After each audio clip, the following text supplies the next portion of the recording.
Hello there everyone, and welcome to John Drinks, the channel which I, John, have a drink. And today we're looking at something that has been heavily recommended to me by a lot of people.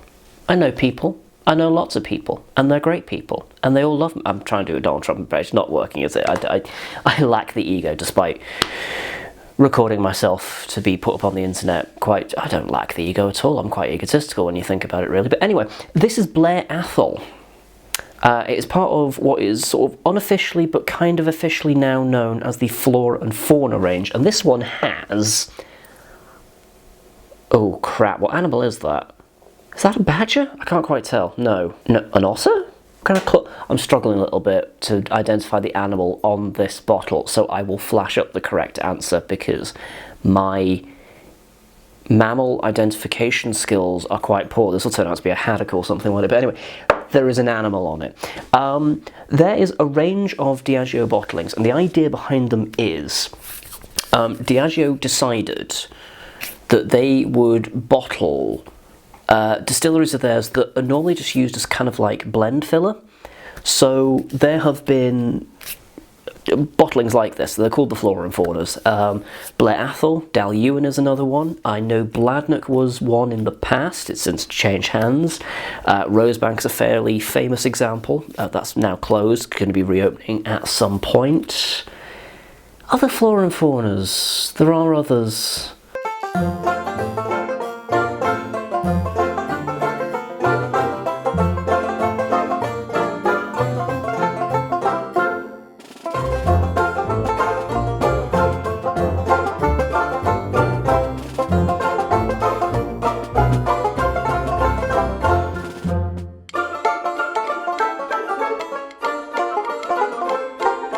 But I'm struggling a little bit to remember them, so I'm not going to go through my personal checklist. But long story short, they were basically an opportunity for Diageo to showcase their portfolio, as they would put it, without having to do sort of like a mainstream release. These were more for kind of like your niche whiskey collectors, so they were relatively short in number, but they often kind of showcase how good a lot of the distilleries are that Diageo have. Diageo gets a lot of stick because they're a massive company, and they do a lot of things which is just, you know, mass market bull. But do you know what? Mass market bull is how you make money at the end of the day.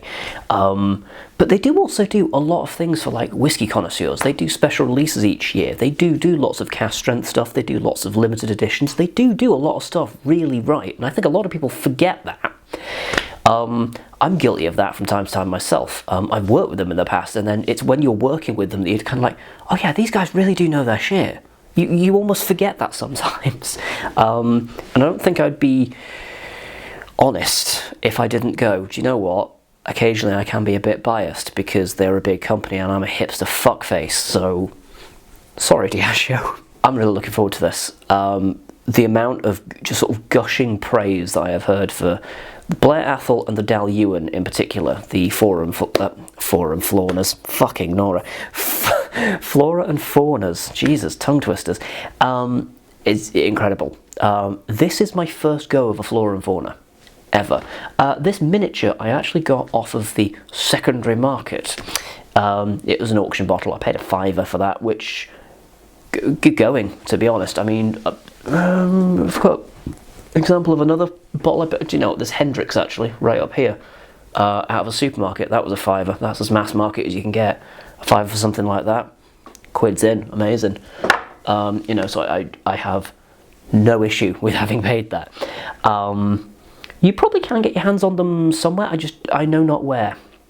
So, details are a little bit skimpy on this one. I have had a look into kind of like the Flora and Fauna range. There's actually going to be a video down below. It's not one of mine, because share the love, talking about the Flora and Fauna range, what it is, and etc. So there's a bit more information there for you.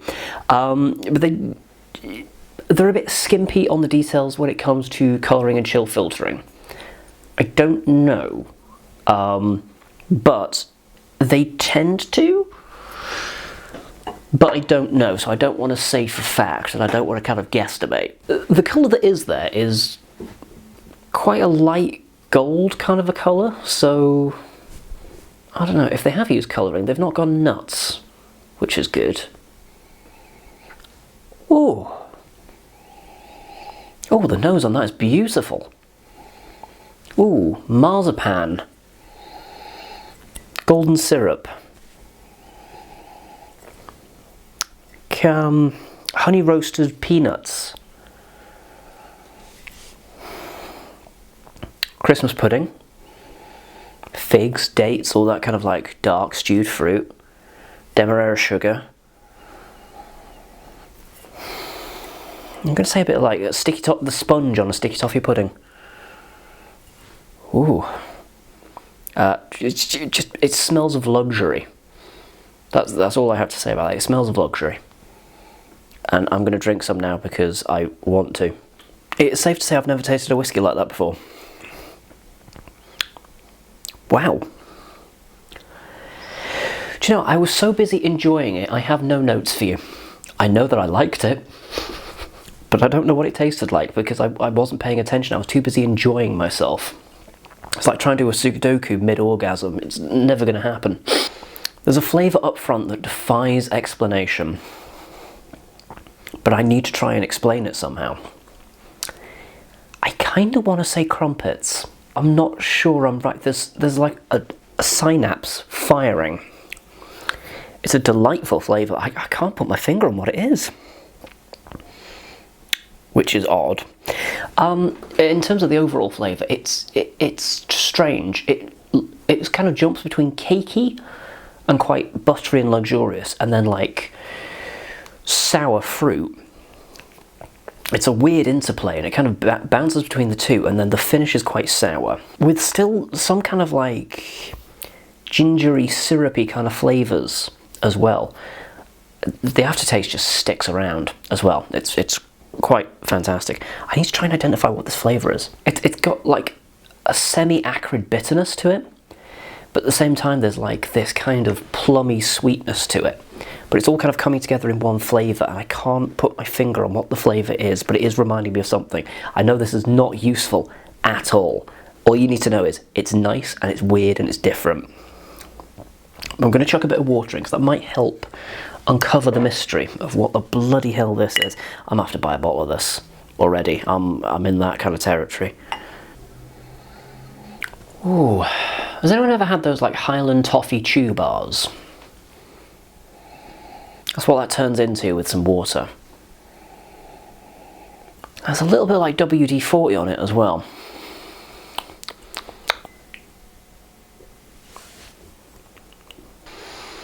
That signature flavour is still there, and I just cannot pin it down. It defies explanation. It's fascinating. I've never tasted anything like it in a whiskey before.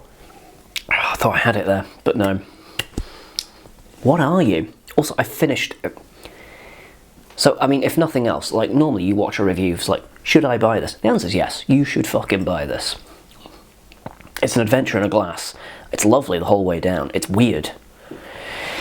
It's a little bit bitter, almost like hoppy on the finish. But I cannot get that first. I always want to say like potato cakes or something. It's reminding me of something slightly doughy. I can't quite make the connection. I'm not quite sure.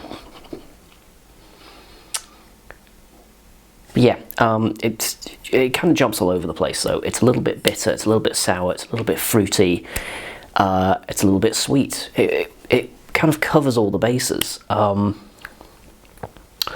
The water doesn't do much in terms of the flavour because there's that dominant flavour that I can't put my finger on. And again, I know it's not helpful.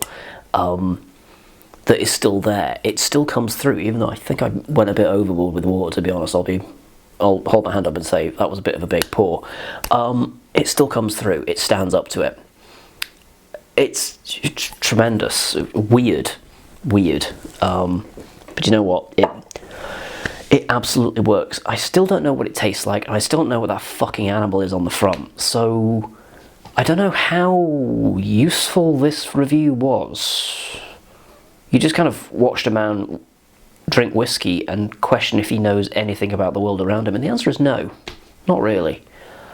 But comment down below, have you tried the Blair Athol Flora and Fauna? What does it remind you of? Did you have the similar thing where you're just kind of like, what is that? What the fuck is that? And did you eventually get an answer? Or were you just kind of like, no, I knew straight away what it was. There's something wrong with you. Thumb this video if you enjoyed it. There's links down to my Patreon down below, and do join me next time where I'll be drinking something else.